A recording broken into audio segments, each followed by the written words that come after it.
Hey everybody, Tim Ulbrich here alongside Tim Baker, and welcome to this week's segment of the RX Money Roundup of the YFP podcast, where we give you our take on relevant financial news and updates, answer your questions, and break down examples of financial planning in action. Today, we're going to be talking about planning for healthcare insurance costs in retirement. But before we do that, let me give a shout out to our financial planning and tax professionals at YFP that make this segment possible. At YFP, we support pharmacists at every stage of their careers to take control of their finances, reach their financial goals, and build wealth through comprehensive fee-only financial planning and tax planning. You can learn more and book a free discovery call by visiting yourfinancialpharmacist.com. All right, this week we're tackling a question from the YFP community that came up during a recent webinar that Tim Baker was presenting, and that question being, what are the best ways to plan for healthcare costs in retirement? Tim Baker, what are your thoughts? Yeah, so technically, Tim, you're already kind of doing this. Everyone is if they're working essentially because you're paying into Medicare, which is kind of the big thing that retirees use to cover healthcare in retirement. So Medicare is a government program that provides health insurance for for us age 65 and older. It's funded through payroll taxes and earnings on trust and taxes on Social Security benefits.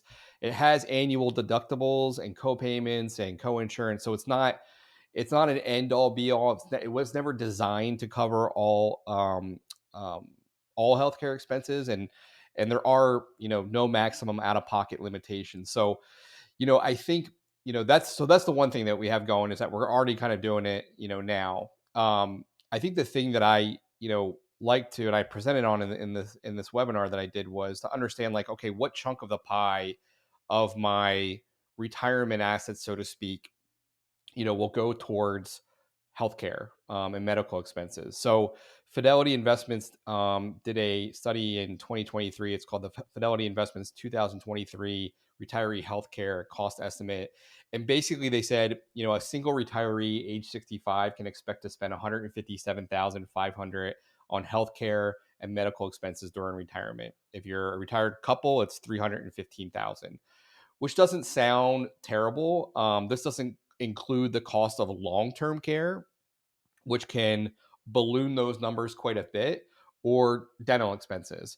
So these are kind of the out-of-pocket, so to speak, deductibles and co-payments that are above and beyond Medicare. So I think it's good to understand, like, what Medicare covers, what it doesn't cover.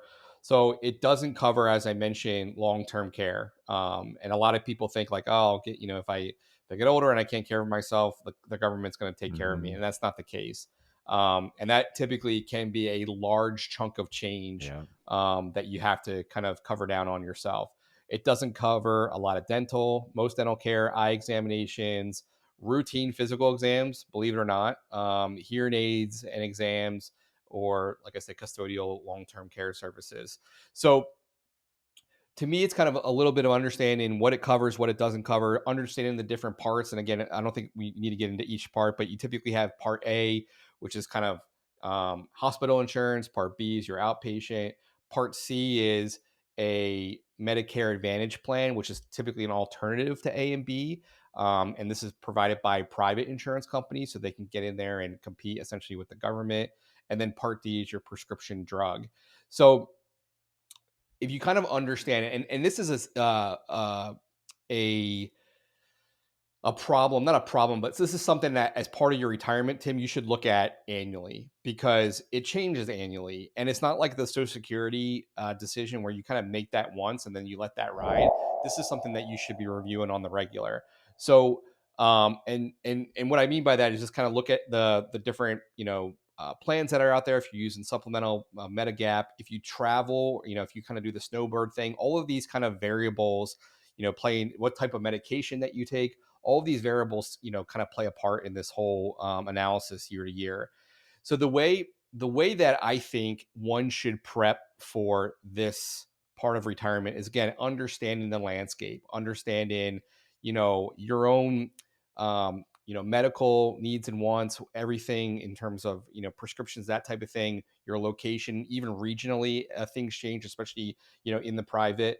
Typically what we do in healthcare is, when you look at healthcare or when you look at Medicare, and then you look at some of the private supplemental policies, when you get beyond that, it's really self-funded, right? So when we talk about the long-term care part of the retirement plan, a lot of people look at those policies and are like, not for me, right? And I think those things Yeah. have evolved, and I think that's something that we should be looking at, today. But a lot of people are like, I'm just going to self-fund. If anything, it's not going to happen to me, or if it does happen to me, I'll just pay out of my own pocket. With healthcare, it's a little bit different because everyone's afforded to Medicare, but then above and beyond Medicare, especially if you don't have some of these more robust policies, it's self-funded. So that's where you're going to look at, your 401k, IRA, pensions, Social Security dollars to fund. Some people, housing decisions come into here if they want to tap equity, Yeah. family decisions in terms of, care and what that looks like. So to me, the answer is mixed. I think you're already doing what you need to do in terms of paying into Medicare and covering that, covering yourself in the future. But I think it's as you approach those decisions with Medicare, it's understanding, your own situation, and then what you need in terms of A and B, possibly C, and then part D, and then overlay where you're at in terms of the country and seeing what is the best plan for you. At the end of the day, it's not going to cover everything. So there are going to be dollars that you're going to have to reach into your pocket, 157 to 315, and these numbers continue to rise. So I would just be prepared for that. We did a segment about not needing multi-millions to retire. But this is one of the things that a lot of people don't necessarily think about, because they have this assumption that Medicare is going to cover all and take care of you. And that's just not the case.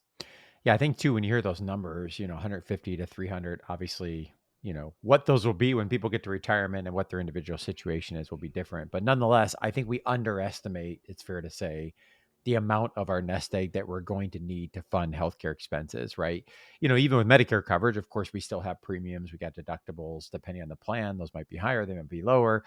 So we're going to have out-of-pocket costs, even with that coverage. And understanding that coverage is critical for all the reasons that you talked about. Whether we do or don't have a long-term care insurance policy is going to make a big difference in what we need to pull out of our nest egg.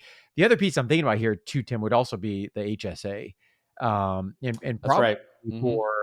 maybe for our listeners that are on the younger end, where I think the HSA has become more of a staple of the financial plan than probably for, my parents' generation, that, if those aren't being used immediately for healthcare experiences, and certainly healthcare expenses for some people, they need them year to year, and so be it. That's what they're there for. But if not, and they're Yep. accumulating over time, just like we would accumulate investments, we might build up a sizable amount that we could have earmarked in our retirement planning years, specifically for those healthcare expenses. That's right. I want to put our listeners to some resources here before we wrapped up. We have talked about all of these topics in more detail on the podcast. We'll link to these in the show notes, the resources I'm going to mention. Episode 329 of the podcast, we brought on Medicare expert Josh Workman to talk about Medicare selection and optimization. Make sure to check out that resource. Episode 296, you and I, Tim, talked about 5 key decisions for long-term care insurance, debunking some of the myths around long-term care insurance, what to be looking for in policies. And then we've got some blog content on HSA accounts and how to potentially optimize those as a part of the financial plan. So again, we'll link to those resources in the show notes. As we wrap up, just to thank you again for taking time to listen. And if you have a question that you'd like for us to answer on an upcoming episode, don't be shy. Send us an email to info@yourfinancialpharmacist.com, or you can record your question by visiting yourfinancialpharmacist.com/ask. An important reminder that the content in this podcast is for informational purposes only and is not intended to provide and should not be relied on for investment or any other advice. Information on the podcast and corresponding materials should not be construed as a solicitation or offer to buy or sell any investment or related financial products. Thanks for listening. Have a great rest of your week.